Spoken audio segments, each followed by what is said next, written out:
ಇಷ್ಟೇ ಬೀದರ್ ಜಿಲ್ಲೆಯ ಬಾಳ್ಕಿ ತಾಲೂಕಿನ ಕಟ್ಟಿತುಗಾಂವ್ ಗ್ರಾಮದಲ್ಲಿ ನಮ್ಮ ಸಮಾಜದ ಯುವಕನಾಗಿರ್ತಕ್ಕಂತಹ ಸರ್ಕಾರದ ಕಾಮಗಾರಿಗಳನ್ನು ಮಾಡ್ತಾ ಜೀವನವನ್ನು ಸಾಗಿಸತಕ್ಕಂತಹ ಯುವಕನಾದ ಸಚಿನ್ ಪಂಚಾಲ್ರವರ ಸರ್ಕಾರಿ ಅಧಿಕಾರಿಗಳು ಹಾಗೂ ರಾಜಕೀಯ ಮುಖಂಡರುಗಳ ಒಂದು ಕಿರುಕುಳಕ್ಕೆ ಗುರಿಯಾಗಿ ಆತ್ಮಹತ್ಯೆಯನ್ನು ಮಾಡಿಕೊಂಡಿರತಕ್ಕಂಥದ್ದು ರಾಜ್ಯದಾದ್ಯಂತ ಸುದ್ದಿಗೆ ಕಾರಣ ಆಗಿದೆ. ಈ ಒಂದು ನಿಟ್ಟಿನಲ್ಲಿ ಆ ಒಂದು ಸಚಿನ್ ಪಂಚಾಲ್ರವರ ಕುಟುಂಬಕ್ಕೆ ಯಾವುದೇ ಆಗಿರ್ತಕ್ಕಂತಹ ಒಂದು ಅನ್ಯಾಯ ಆಗಬಾರದು.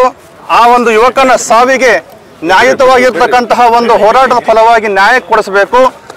ಆ ಕುಟುಂಬಕ್ಕೆ ಸರ್ಕಾರದ ವತಿಯಿಂದ ನ್ಯಾಯ ಕೊಟ್ಟಾಗ ಮಾತ್ರ ಈ ಹೋರಾಟ ಮಾಡಲಿಕ್ಕೆ ಸಾಧ್ಯ ಆಗ್ತದೆ.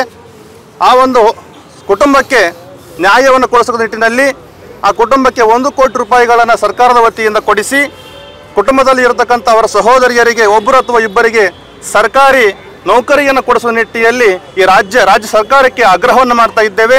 ಈ ಒಂದು ಸಚಿನ್ ಪಂಚಾಲ್ರವರ ಒಂದು ಸಾವಿಗೆ ಕಾರಣೀಭೂತರಾಗಿರ್ತಕ್ಕಂಥ ದುಷ್ಕರ್ಮಿಗಳು ಅಥವಾ ರಾಜಕೀಯ ಮುಖಂಡರು ಯಾರೇ ಆಗಿರಲಿ ಅವರಿಗೆ ತಕ್ಕದಾಗಿರ್ತಕ್ಕಂಥ ಶಿಕ್ಷೆಯನ್ನು ಕೊಡಿಸುವ ನಿಟ್ಟಿನಲ್ಲಿ ರಾಜ್ಯ ಸರ್ಕಾರಕ್ಕೆ ಈ ಮೂಲಕವಾಗಿ ಈ ಹೋರಾಟದ ಮೂಲಕವಾಗಿ ನಾವೆಲ್ಲ ಸ್ವಾಮೀಜಿಯವರು ಸಮಾಜದ ಮುಖಂಡರು ಸಮಾಜ ಬಂಧು ಬಾಂಧವರೆಲ್ಲರೂ ಕೂಡಿ ಸರ್ಕಾರಕ್ಕೆ ಆಗ್ರಹವನ್ನು ಮಾಡ್ತಾ ಇದ್ದೀವಿ ಅನ್ನೋ ಮಾತನ್ನು ಈ ಮೂಲಕವಾಗಿ ಹೇಳ್ತಾ ಇದ್ದೇವೆ.